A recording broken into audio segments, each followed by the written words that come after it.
నమస్కారం. వార్తలకు స్వాగతం. ముందుగా ముఖ్యాంశాలు. టీడీపీ కార్యకర్తలతో సీఎం చంద్రబాబు నాయుడు సమీక్ష సమావేశం. కార్యకర్తలకు దిశానిర్దేశం.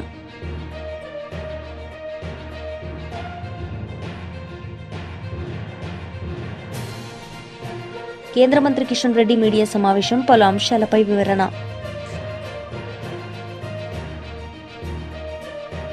టీడీపీ కార్యకర్తలతో సీఎం చంద్రబాబు నాయుడు సమీక్ష సమావేశం నిర్వహించారు. ఈ సందర్భంగా కార్యకర్తలకు దిశానిర్దేశం చేశారు. ఆ రోజుగానే కరెక్ట్ గా యాక్ట్ చేసి మొత్తం రికార్డులన్నీ సీజ్ చేసి దోషులందరినీ జైల్లో పెట్టుంటే మనం ఓడిపోయేవాళ్ళం అని అడుగుతున్నా. ఆ రోజు సునీత వివేకానంద రెడ్డి కూతురు పాపం అమ్మాయి నాకు అనుమానం ఉంది, మీరు పోస్ట్ మార్టం చేయమంటే పోస్ట్ మార్టం చేస్తే ఇది గుండెపోటు కాదు గొడ్డలి వేటని పోస్ట్ మార్టంలో చెప్తే సాయంత్రానికి నాటకాల రాయుడు నాటకం మార్చేశాడు.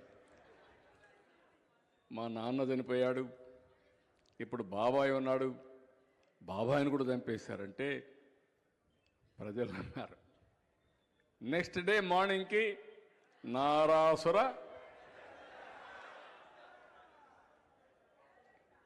మీరు చేస్తారా? మీకు ధైర్యం ఉందా?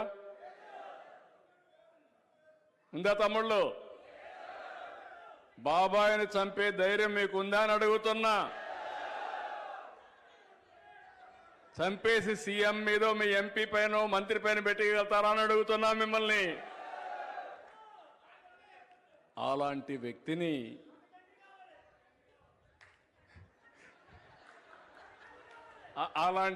మీరు చూస్తే మళ్ళీ డ్రామాలు నాటకాలు ఆడుతున్నాడు. కోడికత్తి డ్రామా చూశాం.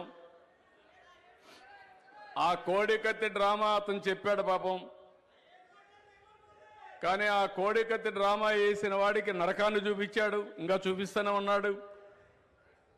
అదే మరి గులకరాయి మొన్నే ఇంటి దగ్గర మీరు చూస్తే అగ్ని ప్రమాదం అన్నారు.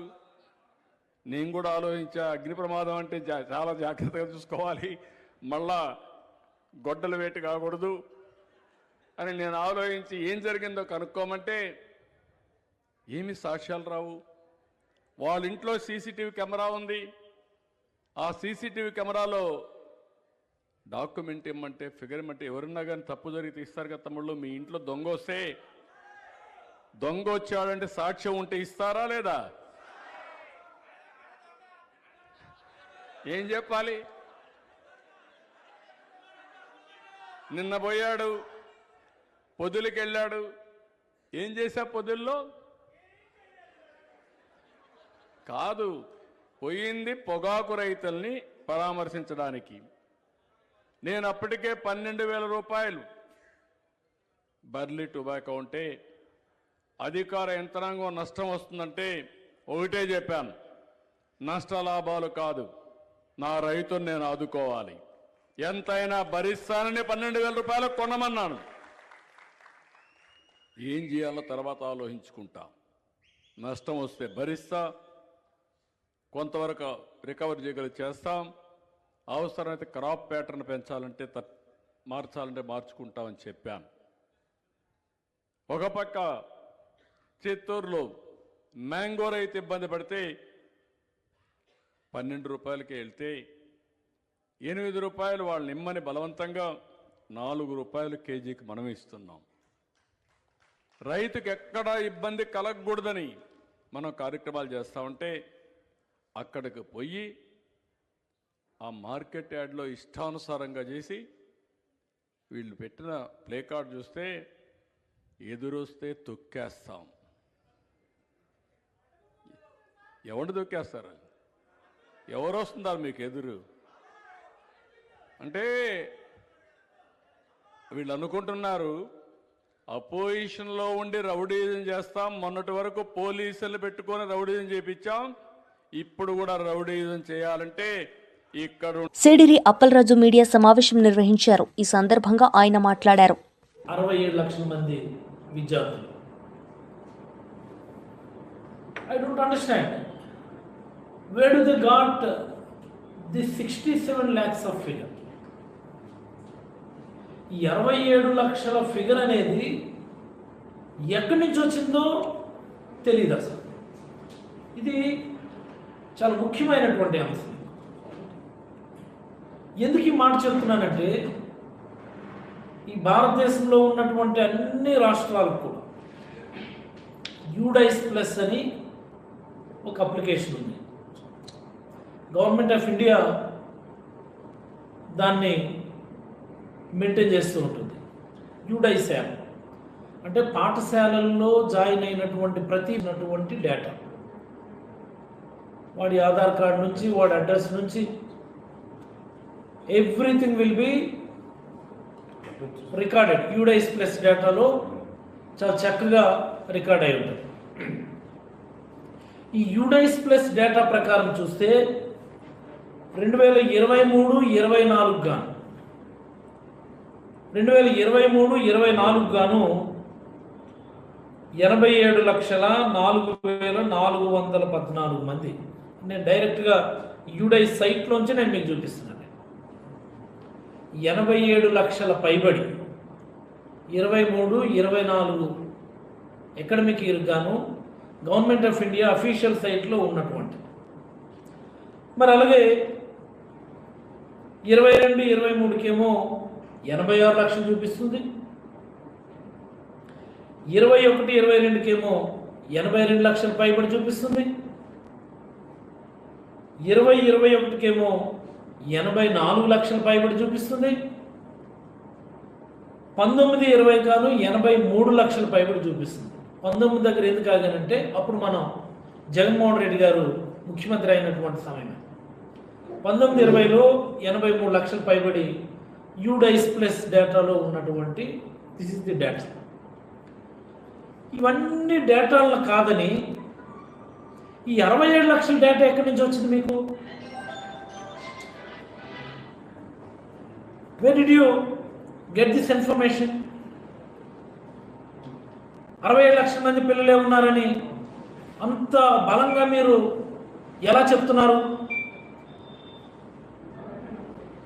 ఇక్కడ ఇంకో గమ్మత్తైన విషయం ఉంది.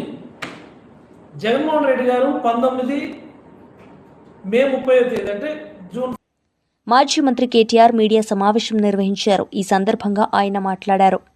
అన్నిసార్లు వస్తా అని చెప్పిన పొద్దు నుంచి 9 గంటలు ఒకటే క్వశ్చన్, అటు తిప్పడుగుడు ఇటు తిప్పడుగుడు, తిరులమరలేసి మరల తిరులేసి అడిగిందే అడిగి నేను కుల్లం చెప్పిన ఇప్పుడే హరీష్ రావు గారు చెప్పినట్టు ఈడికెళ్ళి ఎట్టి పరిస్థితుల్లో ఫార్ములా ఈ రేస్ పోవద్దు అని చెప్పి మొదటి సంవత్సరం విజయవంతంగా నిర్వహించిన తర్వాత రెండో సంవత్సరం కూడా ఈడనే ఉండాలి అని చెప్పి ప్రభుత్వ పరంగా విధానపరమైన నిర్ణయం తీసుకున్నాము. తీసుకొని మరి కొంత డబ్బులు చెల్లించినాం. ఒక్క రూపాయి కాదు కదా, ఒక పైసా కూడా అవినీతి జరగలేదు. ఈడికెళ్ళి పైసా పోయింది, అక్కడ ఉన్నది, ఇలా అవినీతి ఎక్కడ ఉంది అనే అవినీతి నిరోధక శాఖ అధికారులను అడిగినాం. సమాధానం లేదు. మెమ్మెమ్మే బెబ్బెబ్బే. ఏంది అంటే ఫైల్ ఇటు పోయిందా, ఇటుకెళ్ళి పోయిందా, నువ్వు కుడి చేపులకి వెళ్ళి ఇచ్చినావో పైసలు, ఎడమ జేబులకి వెళ్ళి ఇచ్చినావో పైసలు అని చెప్పి పనికిమాలిన ప్రశ్నలు తప్ప, చిట్టినాయుడు రాసిచ్చి పంపిన ప్రశ్నలు తప్ప ఏమీ లేదు విషయం. అందుకే నేను మొన్న చెప్పినా మళ్ళీ చెప్తున్నా, ఇది లొట్టపీస్ కేసు. ఈయన ఒక లొట్టపీస్ ముఖ్యమంత్రి. ఏది కాదు, వీళ్ళతోని ఏం చేయరాదు. పరిపాలన చేత కాదు. ప్రజలకిచ్చిన హామీలు నెరవేర్చే దమ్ము లేదు. అందుకే దద్దమ్మ రాజకీయంతో ఇవాళ తప్పించుకునే ప్రయత్నం చేస్తూ ఉన్నారు. మొన్ననే మన నాయకుడు, పెద్దలు, తెలంగాణ సాధించిన నాయకుడు కేసీఆర్ గారిని కమిషన్ ముందుకు పిలిచిండు. అంతకుముందు హరీష్ రావు గారిని కమిషన్ ముందుకు పిలిచిండు. ఆయనకున్నదంతా ఒకటే షోకు, నేను నెల రోజులు జైలున్నా లుచ్చా పని చేసి వీళ్ళను కూడా పెట్టాలి ఒక కొన్ని రోజులు. అదొక్కటే ఆయన షోకు. ఆయనకున్న పైశాచికానందం అదొక్కటే. సాడిస్టులు ఉంటారు చూడు కొంతమంది, నాకు దక్కంది ఎవరికి దక్కద్దు అన్నట్టు, నాకు జరిగింది నీకు కూడా జరగాలన్నట్టు ఆయన ఎట్టి పరిస్థితిలో కొన్ని రోజులు జైల్లో పెడదామన్నది ఆయన షోకు. అందుకే నేను ఇలా అధికారులకు కూడా చెప్పిన, మీకు పైకెళ్ళి రావచ్చు ఆదేశాలు, ఇప్పటికే దబ్బన వస్తే పెడితే పెట్టుకోర్ర పోయి ఏముంది, మీరు పంపితే కూడా 15 రోజులు పోయేస్తా, ఏమున్నది, మంచిగా రెస్ట్ తీసుకొని వస్తా అని చెప్పిన. ఇప్పుడు కూడా మళ్ళీ చెప్తున్నా, తప్పు చేయలేదు. తలదించుకునే పని ఎంత మాత్రం చేయలేదు. తెలంగాణ ప్రతిష్టను పెంచే పని చేసినాం. తెలంగాణ ప్రతిష్టను ఆకాశం స్థాయికి తీసుకుపోయే పని చేసినాం తప్ప తప్పు చేయలేదు. అది కాళేశ్వరం ప్రాజెక్టు కావచ్చు, ఫార్ములా ఈ కావచ్చు. ప్రపంచంలోనే అతిపెద్ద లిఫ్ట్ ఇరిగేషన్ ప్రాజెక్టు కాళేశ్వరం. అందులో చేయని తప్పుకు ఇవాళ కేసీఆర్ గారిని, హరీష్ రావు గారిని పిలిచి వాళ్ళని అక్కడ ఇబ్బంది పెట్టే ప్రయత్నం, మన నాయకులు కార్యకర్తల ఆత్మస్థైర్యం దెబ్బతీసే ప్రయత్నం అక్కడ కమిషన్ ముందు. ఇక్కడ ఏసీబీ అని పెట్టి మరి ఇక్కడేదో జరిగిపోయిందని చెప్పి ఏ కరప్షన్ జరగని ఒక కేసులో యాంటీ కరప్షన్ బ్యూరోని ఇన్వాల్వ్ చేసి మా ఆర్ఎస్ ప్రవీణ్ అని చెప్పిండు, నా చరిత్రలో ఇంతకంటే తుపేల్ కేసును ఎప్పుడు చూడలే. 26 ఏళ్ళు ఐపీఎస్ అధికారిగా పనిచేసిన ఇంతకంటే తుపేల్ కేసు నా జీవితంలో చూడలేదని చెప్పి వారు కూడా చెప్పినారు. అంటే ఇట్లాంటి కేసులు పెట్టి ఏదో సాధిస్తాను రేవంత్ రెడ్డి గారు అనుకుంటున్నాడు. నేను రేవంత్ రెడ్డికి చెప్పేది ఒకటే, నా మీద ఇప్పటికే 14 కేసులు పెట్టినావు, ఇంకో 1400 కేసులు పెట్టుకో, అవసరమైతే జైల్లో పెట్టుకో, ఏమన్నా చేసుకో, భయపడేది లేదు. తెలంగాణ కోసం ఆనాడు జైలుకు పోయినాం, ఇవాళ అవసరమైతే తెలంగాణ ప్రతిష్టను పెంచడానికి తీసుకున్న ఒక నిర్ణయం వల్ల మళ్ళీ జైలుకు పోవాల్సి వస్తే కూడా భయపడేటోడు ఎవడు లేడు. మీ ఉడత ఊపులకు ఎట్టి పరిస్థితుల్లో భయపడం. నేను మిమ్మల్ని అందరినీ కోరేది ఒకటే, ఇదేంటంటే డైలీ సీరియల్ లెక్క అయిపోయింది. ఎట్లా అంటే ఒకరోజు పిలుచుడు, కూర్చోబెట్టుడు, 9 గంటలు ఆడ కూర్చోబెట్టి ఛాయ్ దాయిపించి ఏం చెప్తాం సార్, ఇక మాకు పైకి వెళ్ళే ఆదేశాలు ఉన్నాయి, ఏం చేయాలని పాపం వాళ్ళు కూడా ఇక ఏం చేయాలో తెలియక అడిగిందే అడుగుతాను. అందుకే నేను మీకు కూడా రిక్వెస్ట్ చేసేది ఒకటే, మనం అందరం కూడా కాన్సన్ట్రేషన్ చేయాల్సింది, మనందరం కూడా పార్టీగా ఆలోచన చేయాల్సింది, దృష్టి సారించాల్సింది 2-3 పనుల మీద. ఒకటి, ఖచ్చితంగా మరి మనం రాబోయే స్థానిక సంస్థల ఎన్నికల్లో ఒక్కొక్క ఊర్లో బరి గీసి లైన్ గీసి ఒక్కొక్క కాంగ్రెస్ పార్టీ నాయకుని ఫుట్బాల్ ఆడుడు ఎట్లా కాంగ్రెస్ పార్టీని చిత్తుగా ఓడగొట్టాలి లోకల్ బాడీ ఎలక్షన్ లో, దాని మీద దృష్టి పెడదాం. రెండవది, ఈ నెల 21వ తారీఖున కాళేశ్వరం ప్రాజెక్టు ప్రారంభించి సరిగ్గా 6 సంవత్సరాలు కాబోతా ఉన్నది. 2019 ఆనాడు జూన్ 21 నాడు మాన్యులు పెద్దలు మన తెలంగాణ తొలి ముఖ్యమంత్రి కేసీఆర్ గారు కాళేశ్వరం ప్రాజెక్టును జాతికి అంకితం చేసిన రోజు జూన్ 21. మరి ఆ రోజు కూడా సార్ను అడిగి మనం పార్టీగా ఒక నిర్ణయం తీసుకొని ఏం చేసి మళ్ళీ ఒక్కసారి కాళేశ్వరం గొప్పదనం ప్రజలకు చెప్దాం, ఆలోచన చేయాల్సిన బాధ్యత మన మీద ఉంది. రాష్ట్ర వ్యాప్తంగా కొంత కార్యక్రమం చేయాల్సిన బాధ్యత కూడా మన మీద ఉంది. ఇక మనకు నోటీసులు వచ్చుడు, మనం పోవుడు, ఇవన్నీ కూడా రొటీనే, పాత చింతకాయ పచ్చడి. దీన్ని పట్టించుకోవాల్సిన అవసరం కానీ, దీని గురించి ఆందోళన పడాల్సిన అవసరం కానీ లేదు. పెడితే గిడితే 15 రోజులు జైల్లో పెడతాడు, పైశాచిక ఆనందం పొందుతాడు తప్ప వాడు పీకేది ఏమీ లేదు. లొట్టపీసు భయపడేటోడు ఎవడు లేడు. రేవంత్ రెడ్డి గుర్తుపెట్టుకో, నీలాగా లుచ్చా పనులు చేసి 50 లక్షల బ్యాగులతో దొరికిన దొంగలు ఎవరు మా పార్టీలో లేరు. నీలాగా లుచ్చా పనులు చేసి అడ్డదారిలో పదవులు కొనుక్కొని ముఖ్యమంత్రి అవుడు పీసీ. కేంద్ర మంత్రి కిషన్ రెడ్డి మీడియా సమావేశం నిర్వహించారు. ఈ సందర్భంగా ఆయన మాట్లాడారు. మరింతగా మరి ఈరోజు అటకెక్కింది, గ్రామాల్లో చాలా ఇబ్బందులుగా ఉన్నాయి.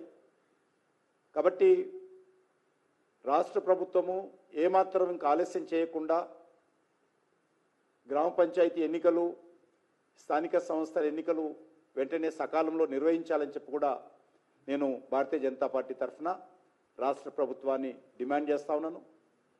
ఇది మరింతగా మీలో ఉన్నటువంటి చేతగానితనమో మరేదో కానీ ఎన్నికలు ఈ రకంగా వాయిదా వేస్తూ పోతుంటే అది రాజకీయ ప్రయోజనాలతో చూడకూడదు. ఇది ఏ పార్టీ గెలుస్తుంది, ఏ పార్టీ ఓడిపోతుందని కాదు. ఈ స్థానిక సంస్థల ఎన్నికలు మరి ప్రజాస్వామ్య స్ఫూర్తికి ప్రతిబింబంగా ఉంటాయి. మరి రాష్ట్రాలలో మరి ఏ రకంగా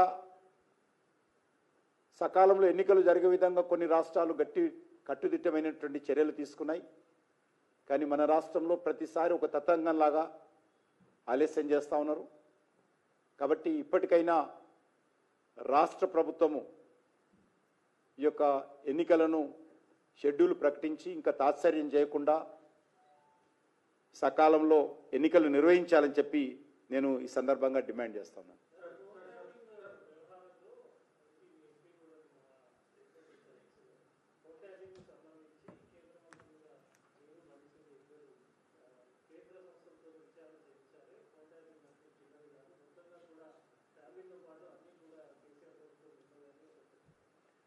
మేము మొదటి నుంచి కూడా ఈ విషయం చెప్తా ఉన్నాము.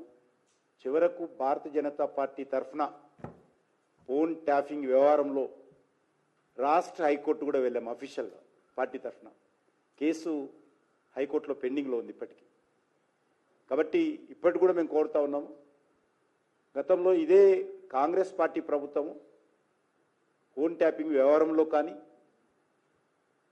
అనేక ఇతర నాటి బీఆర్ఎస్ పార్టీ యొక్క ప్రజా వ్యతిరేక చర్యల విషయంలో శుద్ధపూసలాగా మాట్లాడుతూ కాంగ్రెస్ పార్టీ సిబిఐ విచారణ జరపాలని ఉత్తరం రాసింది.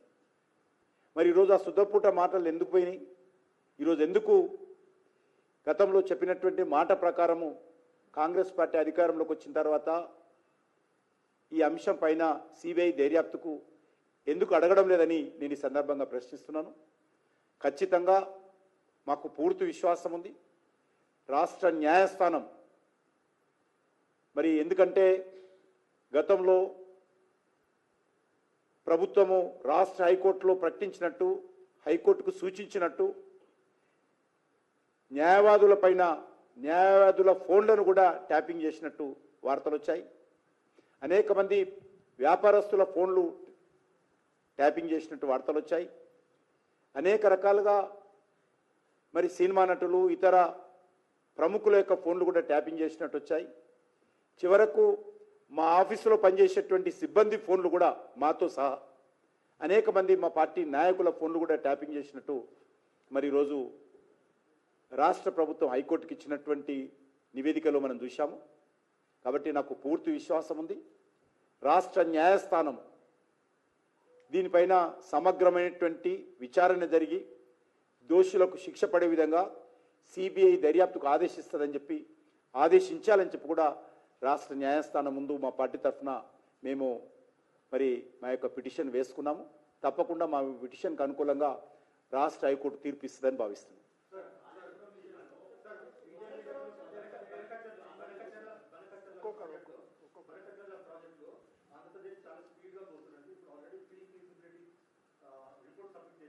వార్తలు ముగించే ముందు ముఖ్యాంశాలు మరోసారి. టీడీపీ కార్యకర్తలతో సీఎం చంద్రబాబు నాయుడు సమీక్ష సమావేశం, కార్యకర్తలకు దిశానిర్దేశం.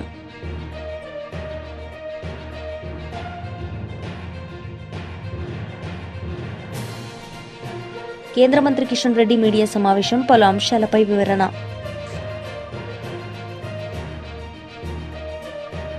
ఈ వార్తలు ఇంతటితో సమాప్తం. తిరిగి ప్రసారమయ్యే వార్తల్లో మళ్ళీ కలుద్దాం. అంతవరకు సెలవు. నమస్తే.